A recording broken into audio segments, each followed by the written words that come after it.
संसद में बजट पर चर्चा का आज दूसरा दिन है। विपक्ष लगातार हमलों की बौछार कर रहा है। मोदी सरकार पर विपक्ष शासित राज्यों से भेदभाव का आरोप लगाया। जो हुआ भाजपा के एक सांसद थे, ओके इस प्रकार का भाषा का ओके संसदीय एक बता रहे हैं संसदीय कार्य मंत्री जी बता रहे हैं। ओके अध्यक्ष महोदय जी, हम लोग सब इस महान सदन का सदस्य हैं और आप इसको प्रिसाइड करते हैं।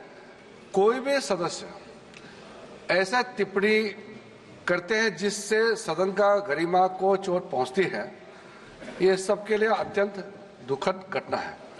मैं आदरणीय अध्यक्ष महोदय आपसे अनुरोध करूंगा, चाहे सत्ता पक्ष का हो विपक्ष का हो, कोई भी सदस्य इस तरह का टिप्पणी और भाषा इस्तेमाल करता है जो संसदीय परंपरा में परमिसिबल नहीं है, सदन का गरिमा को चोट पहुंचती है, तो आप समय समय में कार्रवाई करते ही हैं। उसको आप सदन का कार्रवाई से बाहर निकलने के साथ साथ बाकी अध्यक्ष जी आपके पास पावर है, आपके पास अथॉरिटी है कि कोई भी सदस्य इस तरह का व्यवहार करेंगे तो उसके ऊपर में उचित कार्रवाई या उचित टिप्पणी करने का भी माननीय अध्यक्ष जी के पास अधिकार है। हम अपना सरकार की ओर से ये कहना चाहता हूं कि मैं डिटेल में नहीं कह रहा हूं, मैं यहाँ सदन में नहीं था, कल मैं राज्यसभा में गए थे, जब आया तो ये घटना हुई। प्लीज पूरी बात बोलने दो उनको, पूरी बात बोलने, पूरी आप क्योंकि मैं चाहता तो मैं डिफेंड कर सकता हूं या उसको मैं टिप्पणी नहीं कर रहा हूं। मैं टिप्पणी नहीं करना चाहता, मैं इसे इतना कह रहा हूं कि हमारा जो भी मेंबर को प्रोवोक कौन किया, किसने किया, मैं इसमें नहीं जा रहा हूं। मैं इतना ही कह रहा हूं कि अगर सदन के अंदर में उचित वक्तव्य नहीं दिया गया है तो उसको उचित कार्रवाई माननीय स्पीकर महोदय के पास है और उचित कार्रवाई माननीय स्पीकर जरूर करें।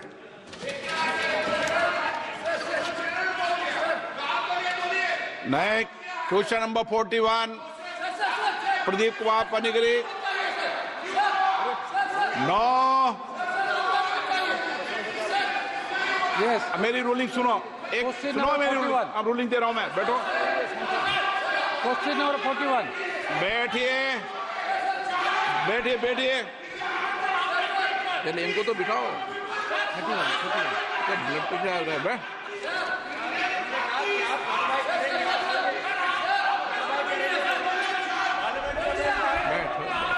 प्लीज बैठिए। 41 माननीय सदस्यगण, इस सदन की बहुत मर्यादा है, उच्च परंपराएं रही है, परपाटी रही है। हम सबका सौभाग्य है कि मैं 18वीं लोकसभा के अंदर जनता ने चुनकर भेजा है। मेरा सभी लोगों से आग्रह है, चाहे सत्ता पक्ष हो, चाहे प्रतिपक्ष हो या बीच के सदस्य हो, सभी माननीय सदस्य सदन के अंदर अपनी बात को कहें, चर्चा में भाग लें, मर्यादा रखें, कोई ऐसी टिप्पणी न करें जो सदन की मर्यादाओं के अनुकूल नहीं है और संसदीय परंपराओं के अनुकूल भी है। हम और कोशिश करें इस सदन में उच्च कोटि की परंपरा बने, प्रपाटी बने, लोग चर्चा करें कि 18वीं लोकसभा के अंदर चुनने वाले माननीय सदस्यों ने इस सदन की गरिमा को बढ़ाया, मर्यादा को बढ़ाया, इसकी मर्यादा प्रतिष्ठा को बढ़ाया और दुनिया के अंदर भारत की संसद की जो लोकतंत्र में जिस तरह की प्रतिष्ठा है वैसी परंपरा बनी। मैं सभी माननीय सदस्यों से आग्रह करूंगा, ऐसे शब्द स्पंज तो हम कर ही देते हैं, लेकिन उसके साथ साथ आगे भविष्य में ऐसा कोई भी शब्द, ऐसा कोई भी बात न तो बैठे बैठे टिप्पणी करें, न अपने भाषण के अंदर टिप्पणी करें। एक और आग्रह करूंगा कि मैं फिर आपसे आग्रह करूंगा, कभी आसन से बहस और चुनौती देने का काम भी नहीं करें। मैं आपको पुनः आग्रह कहता हूं, और हम जितना आसन का, सदन की गरिमा रखेंगे, उतनी प्रतिष्ठा आप लोगों की भी अपने अपने क्षेत्र में बढ़ेगी कि संसद के अंदर बोलने वाले नहीं, मैंने कह दिया है और चेतावनी दे दी है बहिष्कार के लिए। मैंने जब सदन से कह दिया, फिर ऐसा नहीं है, मैंने आपको बता दिया, अब मैंने कह दिया, ठीक है।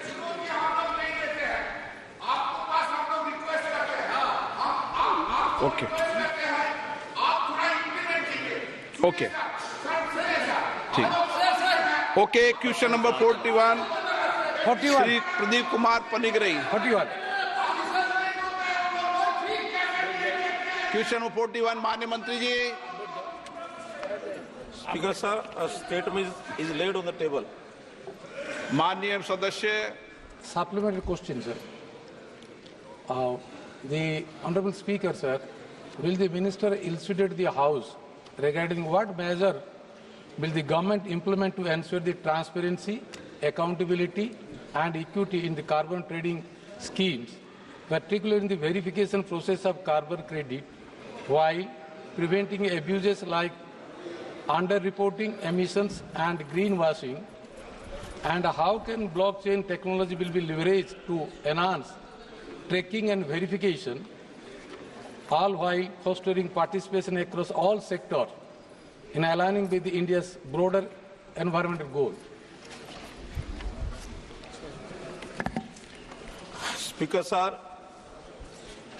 जहां तक इस मैकेनिज्म के इम्प्लीमेंटेशन का कार्यक्रम है, ये ब्यूरो ऑफ एनर्जी एफिशिएंसी ने एक बहुत डिटेल्ड प्रोसीजर ये पब्लिश कर रखा है, जिसमें चाहे उसका वैलिडेशन का विषय हो, प्रमाणीकरण अथवा वेरिफिकेशन सत्यापन का हो, इस सारे विषय को वास्तव में बहुत एक गंभीर विषय और पूरी दुनिया